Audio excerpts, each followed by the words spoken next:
அந்த காமனம்பு என்னை சுட்டு பாவை நெஞ்சின் நாணம் சுட்டு மேகலையின் நூலறுக்கும் சேலை பொன்பூவே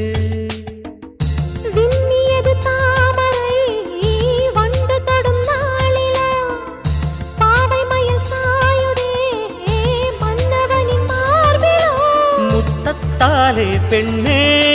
சேலை நெய்வேன் கண்ணே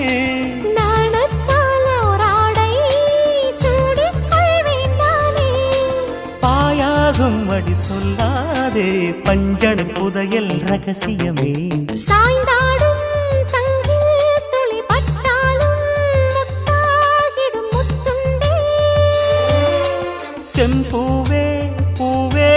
உன் மேகம் நான் வந்தால் ஒரு வழியுண்டோ மன்னவன் விரல்கள் பல்லவன் ஒளியோ படை கொண்டு நடக்கும் மன்மத சிலையோ இமைகளும் உதடுகள் ஆகுமோ வெட்கத்தின் விடுமுறை ஆயுடின் வரைதானோ